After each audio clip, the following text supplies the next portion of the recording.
నమస్కారం. ETV news కి స్వాగతం. అధికారంలోకి వచ్చిన 5 ఏళ్లలో ఆంధ్రప్రదేశ్లో మహిళలు అందరికీ ఇంటి స్థలాలు ఇస్తామని తెలుగుదేశం అధినేత చంద్రబాబు హామీ ఇచ్చారు. తిరుపతి జిల్లా గూడూరులో మహిళలతో ముఖాముఖి కార్యక్రమంలో చంద్రబాబు పాల్గొన్నారు. తన పుట్టినరోజు సందర్భంగా కేక్ కోసిన ఆయన ప్రజల గుండెల్లో స్థానమే తన ఆశయమని తెలిపారు. జగన్ పాలనలో కుంభకోణాలు తప్ప ఏమీ లేదని ఆగ్రహం వ్యక్తం చేశారు. అధికారంలో ఉన్నా ప్రతిపక్షంలో ఉన్నా తాను పేదల కోసమే పనిచేశానని చెప్పారు. మహిళల ఆత్మగౌరవం పెంచేలా అన్ని చర్యలు తీసుకుంటారని చంద్రబాబు హామీ ఇచ్చారు. మాజీ మంత్రి వివేకానందరెడ్డి హత్యోదంతంపై తాము మాట్లాడరాదని ఉత్తర్వులు ఇవ్వడంపై ఏపీ పీసీసీ అధ్యక్షురాలు వైఎస్ షర్మిల తీవ్ర అభ్యంతరం వ్యక్తం చేశారు. వివేకాను వైకాపా ఎంపీ అవినాష్ రెడ్డి కుటుంబ సభ్యులు హత్య చేస్తే అప్పటి ముఖ్యమంత్రి చంద్రబాబు చేయించారంటూ గత ఎన్నికల సమయంలో ప్రస్తుత సీఎం జగన్ ప్రతి ఊర్లో ప్రచారం చేసినప్పుడు లేని అభ్యంతరం ఇప్పుడు ఎందుకని షర్మిల ప్రశ్నించారు. వివేకానందరెడ్డి హత్యపై సీబీఐ ఆధారాలతో బయటపెట్టిన విషయాలనే మాట్లాడుతుంటే ఎందుకు ఉలిక్కి పడుతున్నారని నిలదీశారు. ఈ ఉదయం ఇడుపులపాయలో తన తండ్రి వైఎస్ రాజశేఖరరెడ్డి సమాధి వద్ద నివాళులర్పించిన షర్మిల కడప లోక్సభ అభ్యర్థిగా నామినేషన్ వేశారు. అనంతరం మాట్లాడిన ఆమె జగన్ అవినాష్లపై తీవ్ర విమర్శలు గుప్పించారు. గత ఎన్నికల సమయంలో ముస్లింలకు ఇచ్చిన ఒక్క హామీని కూడా సీఎం జగన్ నెరవేర్చలేదని తెలుగుదేశం అధినేత చంద్రబాబు సతీమణి భువనేశ్వరి విమర్శించారు. కుప్పంలో ముస్లిం మహిళలతో భువనేశ్వరి ముఖాముఖి నిర్వహించారు. 5 ఏళ్లలో ముస్లింలు ఎదుర్కొన్న కష్టాలను వివరించిన ఆమె మైనారిటీల కోసం చంద్రబాబు తెచ్చిన పథకాలను జగన్ ప్రభుత్వం తీసివేసిందని గుర్తు చేశారు. జగన్ ప్రభుత్వ అరాచకాలు, తీసివేసిన సంక్షేమ పథకాలపై అధికార పార్టీ నేతలను నిలదీయాలని భువనేశ్వరి సూచించారు. కుల మతాలు వేరైనా మనమంతా ఆందోళనమని పేర్కొన్న భువనేశ్వరి వైకాపా రాక్షస పాలన నుంచి విముక్తి కోసం కలిసికట్టుగా పోరాడదామని పిలుపునిచ్చారు. ముఖ్యమంత్రి జగన్పై రాయిదాడి కేసులో పోలీసులు తీసుకెళ్లిన దుర్గారావును తమకు చూపించాలని ఆయన భార్య, కుటుంబ సభ్యులు, వడ్డెర సంఘం నేతలు విజయవాడ సిపి కార్యాలయం వద్ద ఆందోళనకు దిగారు. పోలీస్ కమిషనర్ కార్యాలయానికి చేరుకున్న ఆందోళనకారులను పోలీసులు అదుపులోకి తీసుకున్నారు. అక్కడి నుంచి ఆటోలో పోలీస్ స్టేషన్కు తరలించారు. తన భర్తను చూపించాలని దుర్గారావు భార్య పోలీసులను డిమాండ్ చేశారు. పేదలకు ఎప్పుడూ అండగా నిలబడేది 3 రంగుల జెండానే అని ముఖ్యమంత్రి రేవంత్ రెడ్డి స్పష్టం చేశారు. ప్రజల కష్టాలు నెరవేర్చే బాధ్యత కాంగ్రెస్ ప్రభుత్వం తీసుకుంటుందని తెలిపారు. మెదక్ లోక్సభ కాంగ్రెస్ అభ్యర్థి నీలం మధు నామినేషన్ కార్యక్రమంలో సీఎం పాల్గొన్నారు. మెదక్లో కార్నర్ మీటింగ్ నిర్వహించారు. దుబ్బాకను అభివృద్ధి చేస్తానని చెప్పిన రఘునందన్ రావు ఆ ప్రాంతానికి మోదీ ఇచ్చిన నిధులెన్నో చెప్పగలరా అని రేవంత్ రెడ్డి ప్రశ్నించారు. మెదక్ ప్రాంతానికి కేంద్రం ఏదైనా పరిశ్రమ ఇచ్చిందా అని అడిగారు.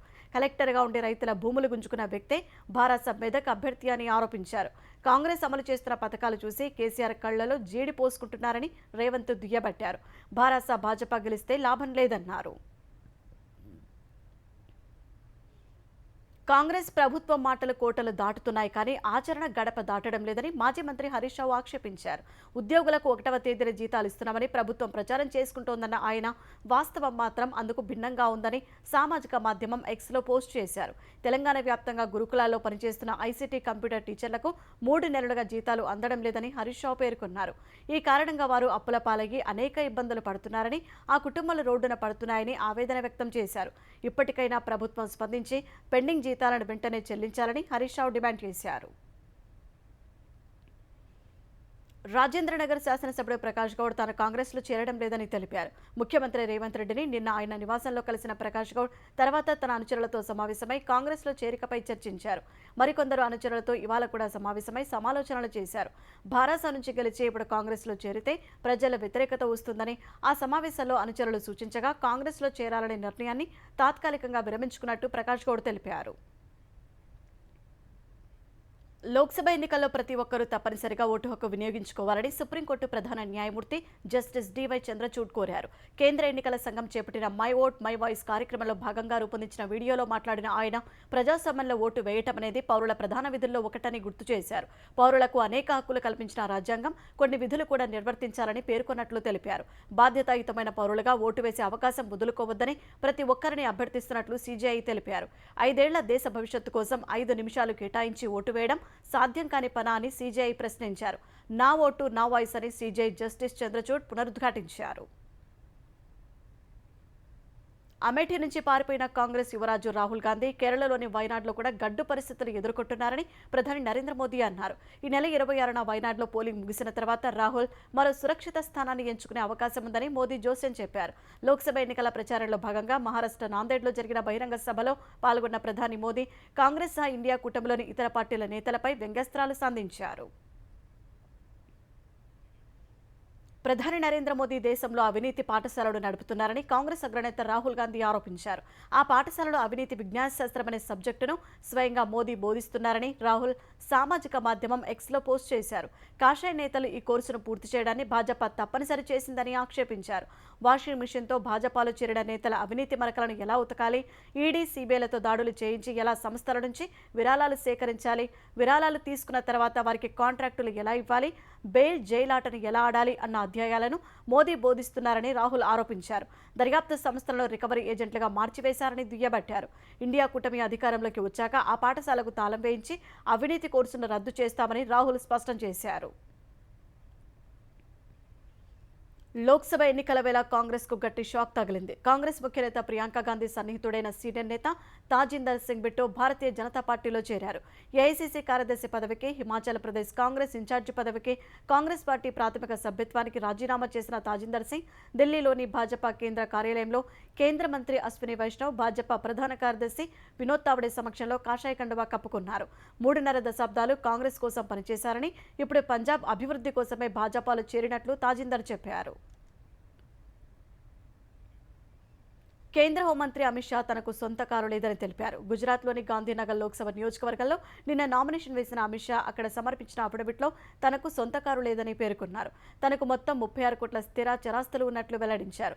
తన సతీమణి సోనాల్కు 31 కోట్ల విలువైన ఆస్తులు ఉన్నాయని తెలిపారు. ఆయనకు 72 లక్షల విలువైన ఆభరణాలు, ఆయన సతీమణికి 1.10 కోట్ల విలువైన నగలు ఉన్నట్లు పేర్కొన్నారు. తన పేరున 15.77 లక్షల రుణం, తన సతీమణి సోనాల్ పేరున 26.32 లక్షల రుణం ఉన్నట్లు అమిత్ షా వెల్లడించారు. 2022-23లో తన వార్షిక ఆదాయం 75.09 లక్షలుగా పేర్కొన్న హోంమంత్రి తన సతీమణి 39.54 లక్షలు ఆర్జించినట్లు తెలిపారు. ఎంపీగా వచ్చే వేతనం, భూమి, ఇంటి అద్దెలు, వ్యవసాయం, షేర్లు, డివిడెండ్ల ద్వారా ఆదాయం ఆర్జించినట్లు అఫిడవిట్లో తెలిపారు. 3 క్రిమినల్ కేసులు తనపై ఉన్నట్లు వెల్లడించారు.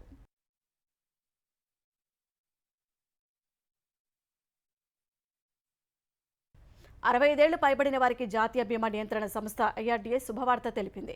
ఆరోగ్య బీమా పాలసీల కొనుగోలుకున్న వయోపరిమితి ఎత్తివేస్తున్నట్టు నోటిఫికేషన్ విడుదల చేసింది. ఈ నెల 1 నుంచే పరిమితి ఎత్తివేత అమల్లోకి వస్తుందని వెల్లడించింది. ఇప్పటి వరకు కొత్త ఆరోగ్య బీమా పాలసీ కొనుగోలు చేయాలంటే గరిష్ట వయోపరిమితి 65 ఏళ్లుగా ఉండగా, ఇప్పుడు వయసుతో సంబంధం లేకుండా ఎవరైనా ఆరోగ్య బీమా కొనుగోలు చేయవచ్చని ఐఆర్డీఏ వెల్లడించింది. సీనియర్ సిటిజన్లు, విద్యార్థులు, పిల్లలు, గర్భిణులు సహా అన్ని వయసుల వారికి బీమా సంస్థలు పాలసీలు రూపొందించవచ్చని ఐఆర్డీఏ పేర్కొంది. ఈ నిర్ణయంతో మరింత మందికి ఆరోగ్య సంరక్షణ అందించడం సహా బీమా కంపెనీలు తమ వ్యాపారాన్ని విస్తరించేందుకు అవకాశం ఏర్పడుతుందని ఐఆర్డీఏ తెలిపింది.